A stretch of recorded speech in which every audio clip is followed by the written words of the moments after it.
നമസ്കാരം, ഞാൻ doctor Vivek Saseendran. ENT ടോക്സിൻ്റെ വേറൊരു എപ്പിസോഡിലോട്ട് സ്വാഗതം. ഇന്ന് നമ്മൾ ഡിസ്കസ് ചെയ്യാൻ പോകുന്നത് ലാറ്ററൽ സ്കൾ ബേസ് സർജറി. അതെന്താണ്, എന്തൊക്കെ രീതിയിലുള്ള പ്രോബ്ലംസ് ആണ് നമ്മൾ ഈ ഒരു സ്പെഷ്യാലിറ്റി വഴി ഡീൽ ചെയ്യുന്നത്. സ്കൾ ബേസ് സർജറിനെ കുറിച്ച് ഞാൻ നേരത്തെ വീഡിയോ ചെയ്തിട്ടുണ്ട്. ബേസ് ഓഫ് ദ സ്കൾ, അതായത് നമ്മുടെ തലയോട്ടിയുടെ ബേസ്, അതായത് നമ്മുടെ ബ്രെയിൻ ഇരിക്കുന്ന ക്യാവിറ്റി, ക്രേനിയൽ ക്യാവിറ്റിയും നമ്മുടെ ചെവി, മൂക്ക്, ഈ ഏരിയ, നമ്മുടെ ക്രേനിയൽ ക്യാവിറ്റി അഥവാ ബ്രെയിൻ ഇരിക്കുന്ന ക്യാവിറ്റിയും തമ്മിൽ സെപ്പറേറ്റ് ചെയ്യുന്ന ഈ ഒരു ബോർഡർ, അതിനെയാണ് നമ്മൾ സ്കൾ ബേസ് എന്ന് പറയുന്നത്. അപ്പം ഈ റീജിയനിലുള്ള പെത്തോളജീസിനെയാണ് നമ്മൾ സ്കൾ ബേസ് സർജറി വഴി ഡീൽ ചെയ്യുന്നത്.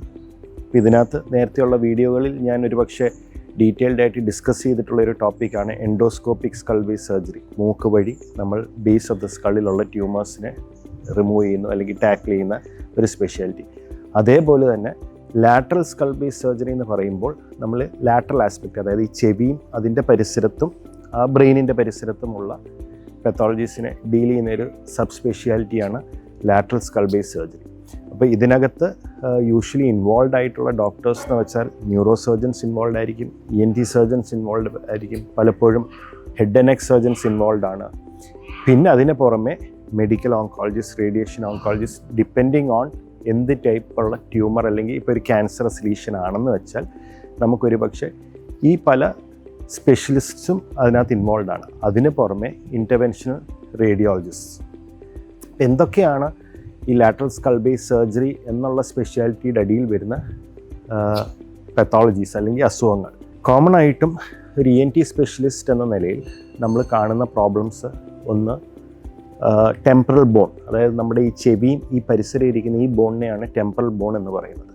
ടെമ്പറൽ ബോൺ റിലേറ്റഡ് പെത്തോളജീസാണ് നമ്മൾ കൂടുതലും ഈ ഒരു സ്പെഷ്യാലിറ്റി ഡീൽ ചെയ്യുന്നത്. അത് കൂടാതെ അതിൻ്റെ പരിസരത്തുള്ള, അതായത് ബ്രെയിനിൻ്റെ ഒരു ഭാഗത്തോട്ടുള്ള എക്സ്റ്റൻഷനുള്ള ട്യൂമേഴ്സ് ആയിരിക്കാം, അല്ലെങ്കിൽ ഈ പറഞ്ഞ പോലെ ടെമ്പറൽ ബോണിന് പുറമെ ടുവേർഡ്സ് ഈ ഹെഡ് ആൻഡ് നെക്കിൻ്റെ തുടക്കമായിട്ടുള്ള ഏരിയാസിനകത്തോട്ടും എക്സ്റ്റൻഷൻ കാണാം. അപ്പോൾ കോമൺ ആയിട്ടുള്ള പെത്തോളജീസ് എന്തൊക്കെയാണ്? പീറ്ററസ് ബോൺ കൊളസ്റ്റിറ്റോമ എന്നുള്ളൊരു അസുഖത്തെക്കുറിച്ച് ഞാൻ നേരത്തെ വീഡിയോ ചെയ്തിട്ടുള്ളതാണ്.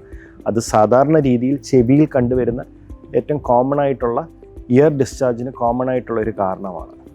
എന്നാൽ അതിൽ നിന്നും വ്യത്യസ്തമായിട്ടുള്ളൊരു പെത്തോളജിയാണ് പീറ്ററസ് ബോൺ കൊളസ്റ്റിറ്റോമ. പീറ്ററസ് ബോൺ കൊളസ്റ്റിറ്റോമ എന്ന് പറഞ്ഞാൽ യൂഷ്വലി ഈ ടെമ്പറൽ ബോണിൻ്റെ അകത്ത് ഡീപ്പായിട്ട് ഇൻവോൾവ് ചെയ്യുന്നൊരു ടൈപ്പ് കണ്ടീഷനാണ്. അപ്പോൾ ഇത് ടെക്നിക്കലി വളരെ ചാലഞ്ചിങ് ആണ് ട്രീറ്റ് ചെയ്യാനായിട്ട്. അതുമല്ല ഈ ടൈപ്പ് എൻറ്റിറ്റീസിന് റിക്കറൻസ് റേറ്റ്സ്, അതായത് രണ്ടാമത് വരാനുള്ള സാധ്യതകൾ കൂടുതലാണ്.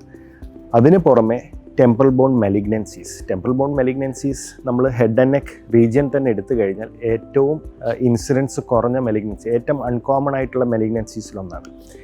ഈ മെലിഗ്നൻസീസ് ഡീൽ ചെയ്യണമെങ്കിൽ വളരെ സ്പെഷ്യലൈസ്ഡ് ആയിട്ട് അല്ലെങ്കിൽ വളരെ എക്സ്പീരിയൻസ്, ഈ പറഞ്ഞ പോലെ ലാറ്ററൽ സ്കൾ ബേസ് സർജറിയിൽ എക്സ്പീരിയൻസ് ഉള്ള വ്യക്തികളാണ് ഇങ്ങനത്തെ പെത്തോളജീസ് കൂടുതൽ ഡീൽ ചെയ്യുന്നത്. ഇത് ഒരു സാധാരണ ഓങ്കോ സർജൻ്റെ ഡൊമൈനിൽ വരുന്നൊരു ഇഷ്യൂ അല്ല. കാരണം ഇതിനകത്ത് ടെമ്പറൽ ബോൺ റിസെക്ഷൻസ് എന്ന് പറഞ്ഞ സർജറീസ് യൂഷ്വലി വളരെ അഡ്വാൻസ്ഡും കോംപ്ലിക്കേറ്റഡ് ആയിട്ടുള്ള സർജറീസാണ്. അതിന് പുറമെ നമുക്ക് ബ്രെയിനിൻ്റെ പരിസരത്തുള്ള ട്യൂമേഴ്സ്, അക്കോസ്റ്റിക് ന്യൂറോമാസ്, വളരെ കോമൺ ആയിട്ടുള്ള ഒരു ബ്രെയിൻ ട്യൂമറാണ്. ഇതും ലാറ്ററൽ സ്കൾ ബേസ് സർജറി വഴി നമുക്ക് ടാക്കിൾ ചെയ്യാവുന്നതാണ്.